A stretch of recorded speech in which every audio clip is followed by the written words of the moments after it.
Bienvenido a Conversaciones Rockeras, donde hablamos de rock de forma diferente. Hola amigos, ¿qué tal? Bienvenidos a Conversaciones Rockeras. Hoy tenemos el fan de una banda y tenemos a mi amigo Edgar Durán, que conozco desde hace muchos años. Es un gran conocedor de música, experto, sabe mucho. Puede ser controvertido, polémico, pero yo creo que les va a gustar. ¿Cómo estás, Edgar? Bienvenido. Muchas gracias, Armando. Pues igual, bienvenidos aquí a su casa. Oye, pues platícanos cuál es el origen de tu pasión rockera, de quién eres fan, qué grupos te gustan, cómo empezó tu camino por el rock. Es una pregunta muy vaciada. Pues yo creo que al igual que todos, es la historia de que estás chavito, te empiezan a llegar miles de sonidos por todos lados y pues empiezas a escoger el que más te late. Entonces ya, pues más adelante, sí, pues empieza a pegar pues, la música. Yo creo que desde ahí me empezó a gustar mucho la música electrónica. Había un grupo que después supe que es francés, que se llamaba Space, y una rola que se llamaba Magic Fly, una madre así. Muy estilo, estoy hablando de 1975, 76, una madre por ahí, ¿no? Pero yo creo que ya donde empecé a inclinarme un poquito más por el rock fue cuando pues, yo acompañaba a mis papás a Gigante, a un gigante que está acá en Cuitláhuac, donde antes, en los 70s, hagan ustedes ahí sus cuentas, pero en los 70s, pues los gigantes eran, y la gran mayoría de la tienda eran unas tiendas cultas. Entonces, pues desde muy chavito me empezó a latir mucho la onda de las imágenes. Y yo estaba enloquecido con las imágenes de los discos, que a pesar de que no sabía yo de qué estilo eran, me quedaba yo, pero verdaderamente hipnotizado con las portadas de muchos discos. Ya ahorita recientemente las identifico bien, pero por ejemplo, pues eran las del Tarkus, de Emerson, Lake and Palmer. No mames, la imagen del armadillo, que le salían los cañones o metralletas aquí del armadillo en un desierto, se me hace una de las figuras, de las imágenes más icónicas del rock. Y también pues veía yo las imágenes de los discos de Yes, que yo digo que es como el sexto integrante de Yes, que es Roger Dean, el dibujante. Entonces me llamaban un chorro de la atención ver esas imágenes, esos paisajes, esos panoramas que estaban en las portadas de Yes, me súper enloquecían. Pero bueno, el punto es de que ya desde muy chavo, 8, 9, 10 años, sí me latían mucho las portadas del rock. Entonces yo sabía que por ahí iba a estar mi destino. Bueno, para esto hay un pequeño ya, de dónde sale mi afición por Yes. ¿Por qué saco a Vangelis? Porque Vangelis, en más o menos por ahí del 80, 81, cuando no sé si se acuerdan ustedes que salió un carro de la Ford, que era el Topaz, que era un carro que ya empezaban a ser diferentes de todo lo que habíamos visto que antes, que ya ves que los carros eran así cuadradones. No, este era un carro así como que ya con unos diseños curvos bien interesantes.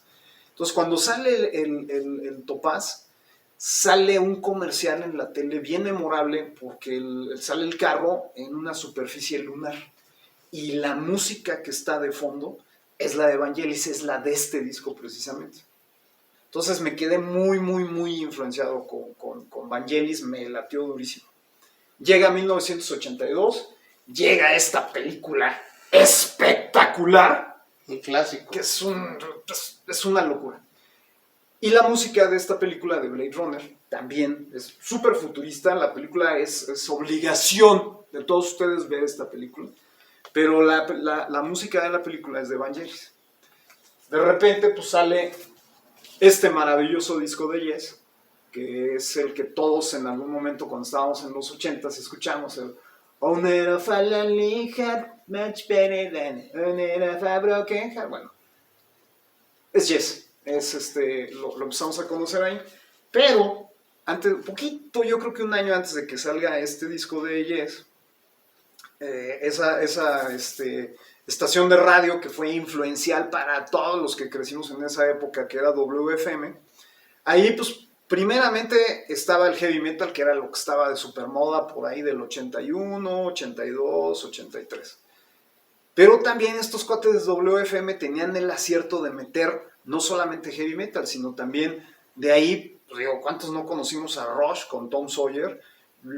La primera vez que yo escuché a Rush con Tom Sawyer fue en WFM. Por primera vez en la historia escucho los sintetizadores. Y los sintetizadores de Tom Sawyer son increíbles. Entonces ya llega otro pinche madrazo al subconsciente, donde de repente dices, oye, yo ya estaba acostumbrado a escuchar la guitarra eléctrica y el tambor y acá todo el rollo, la batería, pero este sonido está muy cabrón, está bien interesante el sonido del sintetizador, igual se te queda así permeado. Y a lo mejor ese mismo día o un día siguiente, de repente ponen una rola que se llama Run to the Light, que es de Yes, y me quedo, wow, Run through the light, tururu, increíble. Es más, el corito, ahí les va el corito. Ay, ya no me acuerdo, ya se me olvidó, pero bueno, el punto es de que el corito de Run Through the Light es muy, muy, muy padre. Igual también con unos sonidos bien, en ese momento no sabía yo que era el progresivo, pero como que medio futuristas, medio ambientales, etcétera, etcétera. Entonces en ese momento es cuando viene, pues todo lo que se queda en el subconsciente, como que empieza a llegar así de golpe y porrazo. Les digo, un año después sale este disco, sale la rola de Owner of a Lonely Heart, pero hasta ese momento yo no había comprado nada de Yes, nada de Yes. Sigue pasando el tiempo, yo soy chavo metalero, me gusta Judas Priest, me gusta Iron Maiden, por supuesto que Iron Maiden, la imagen de Lady, etcétera, etcétera, pero de todas maneras quedaba el remanente de que habían grupos que no eran de heavy metal, que te llegaban cañoncísimo, o sea, a mí Rush me llegó cañoncísimo, Pink Floyd, pues también fue cuando se estrenó la película, no nos dejaban entrar a verla, pero era clasificación C. Sabías que existían estos grupos, pero no le entrabas porque pues estabas ahí como que más metalero, pero de todas maneras como que en el subconsciente se queda eso, como platicábamos, ¿no? En otra ocasión, como que todavía no tienes ese gusto, no como que tu oído, no estás preparado para escuchar esas cosas, que igual a lo mejor sí las hubieras escuchado y se hubieran escuchado bastante padre, ¿no? Son al mismo tiempo cuando sale Asia, que Asia, pues nos decían, no, pues es rock progresivo, pero un poco más pop.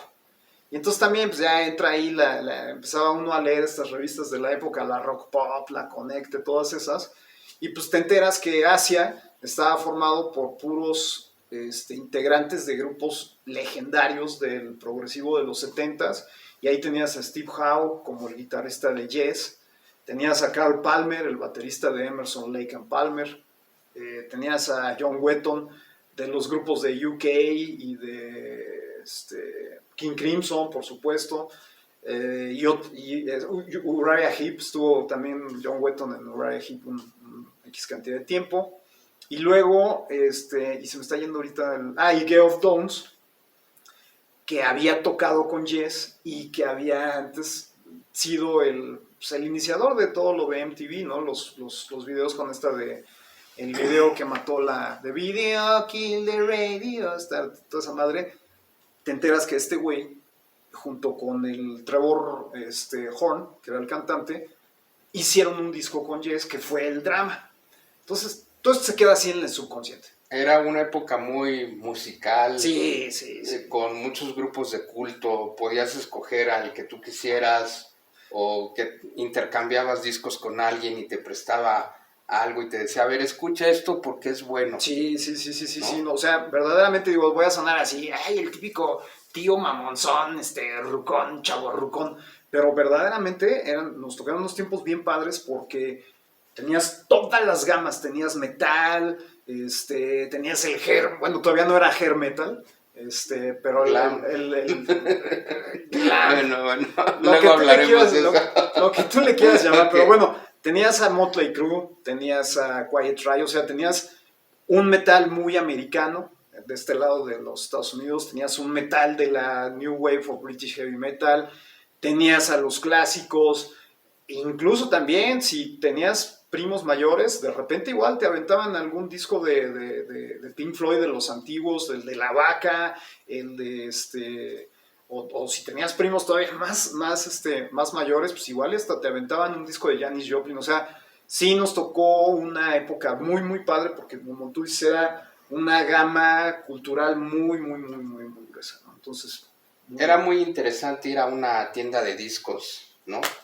Se te iba el tiempo ahí literalmente. Sí. Y como dices, digo, a lo mejor lo vaciado es como de chavos, pues no teníamos tanta lana como para llegar, pero eran joyas lo que te encontrabas, o a lo mejor en ese momento no nos dábamos cuenta que eran joyas, que hoy a lo mejor ya sí son joyas, pero pues tenías una gama cañoncísima de todos los estilos, progresivo, metal, puta, de todo, hard rock, psychedelic rock, o sea, un chorro de cosas.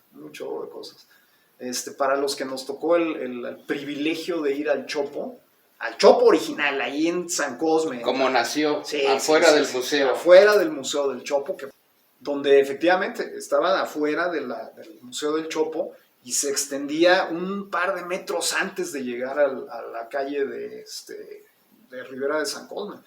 Entonces, y vaciado porque tú entrabas y sí, empezabas a ver puestos.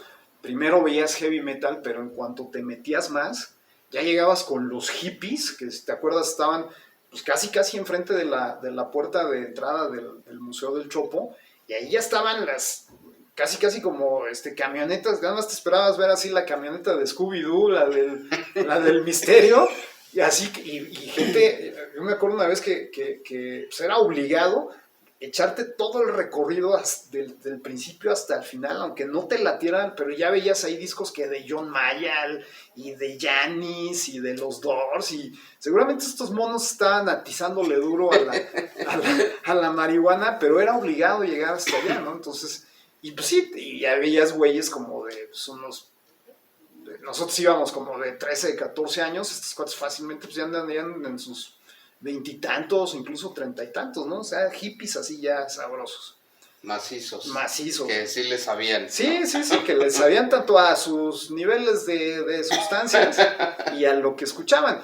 Y vaciado una vez, no sé si te acuerdas, pero había una chava hippie, que te digo, pues para nosotros la veíamos grande, pero acá bailando sin música. O sea, estaba ya tan en el viaje que acá estaba bailando. Yo creo que se sentía Janis o se sentía la cantante de Jefferson Airplane acá y buscando al conejo blanco, que ya se le hizo tarde.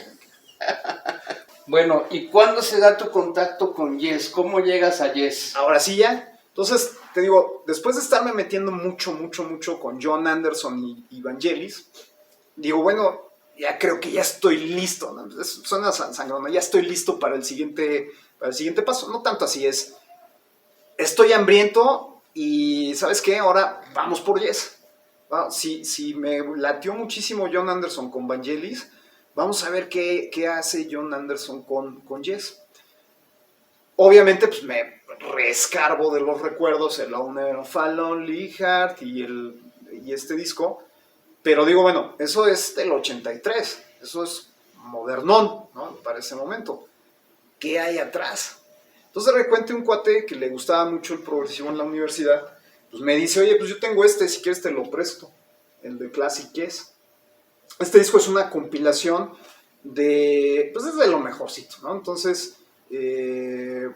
¿Con este disco te regresas a los 70s? Con este disco me regreso a los 70s, exactamente. Este disco, ¿por qué salió? Si no mal recuerdo, ya para este momento cuando lo sacan, que es como por ahí del 81, 82, ya el proyecto Yes ya está muerto.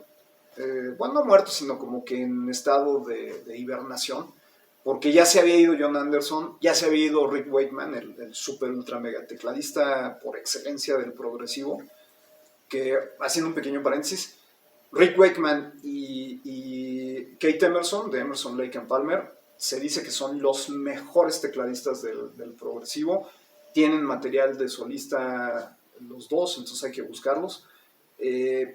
Emerson es un poco más como de música de película del santo, mientras su estilo de teclado, mientras que el de Wakeman es un poquito más ese tipo como de órgano de iglesia, o sea, entonces depende de los gustos. A mí me gusta un poquito más Wakeman, pero no puede uno negar que Emerson es bastante bueno. Wakeman es el Tony Iommi del teclado. Bueno, más o menos.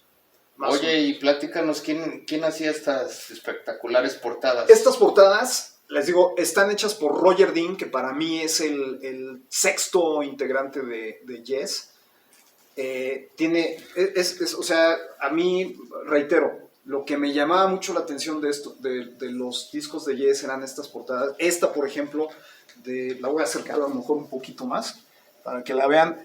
Es como una especie de paisaje nocturno, con unos como árboles o a lo mejor estalactitas, con un arco en medio, con un lago, o sea, es incluso la parte de atrás que es como más el detalle de este mismo, nada más que ya en más grande.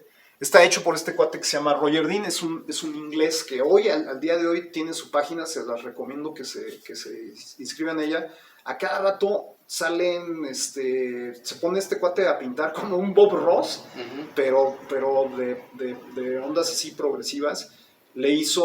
Este cuate le hizo imágenes a las portadas de discos de Uriah Heep, no sé cómo se pronuncia, de Yes, por supuesto, discos de solista de John Anderson, discos de solista de Steve Howe. Le ha hecho portadas a muchísima gente, pero su estilo siempre es así, es el panorama de universos imposibles o de lugares así lejanos, bucólicos, extraordinarios. ¿Cuál sería la mejor portada que hizo? ¿La de Tales from Topographic? Tales es una, aquí lo tengo, de hecho nos adelantamos tantito, la voy a presentar, la acerco más o menos.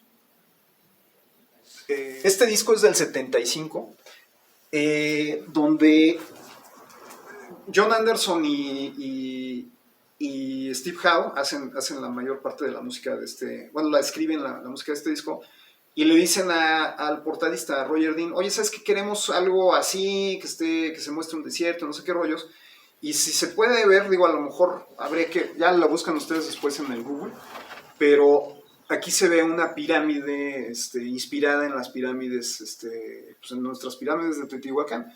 Entonces, y ya sabes, ¿no? Estos cuates sí le pegan sabroso a la marihuana, o sea, son hippies.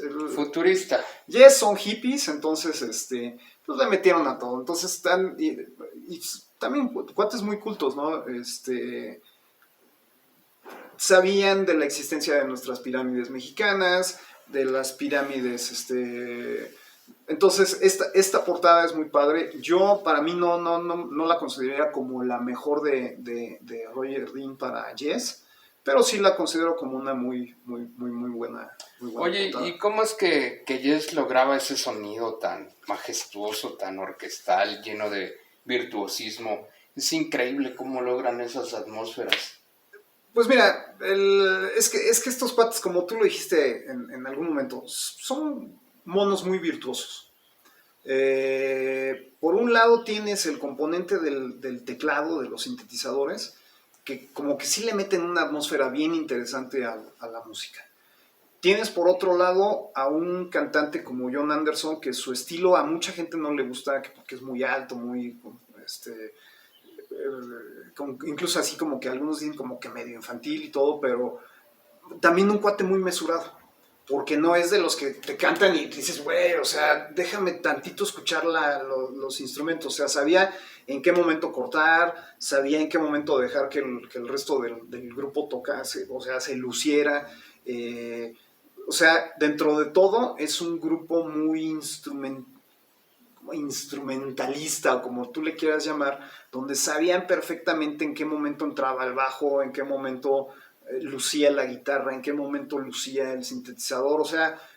Me da la impresión que Yes eran músicos como de conservatorio, muy estudiados o que tenían mucho bagaje, porque hacen cosas muy complejas. No cualquiera puede hacer eso. ¿Sabes qué? Yo lo que he notado en todos ellos es de que sí, a lo mejor, si no estudiaron formalmente en un conservatorio, pero al menos sí traen un bagaje de música clásica atrás de ellos, muy cañón. O sea, por ejemplo, en el caso de los de Emerson, Lake and Palmer, estos cuates ya descaradamente hacían muchas adaptaciones de obras clásicas, como que contemporaneizadas con los teclados, con batería, con bajo, y lo mismo de estos cuates. Estos, digo, por ejemplo, Yes, en sus conciertos abrían con una obra clásica que se llama El pájaro de fuego de Stravinsky, no me acuerdo si, pero es una obra clásica de la música clásica, y terminando la canción arrancaban estos cuates las rolas. Entonces sí, como dices,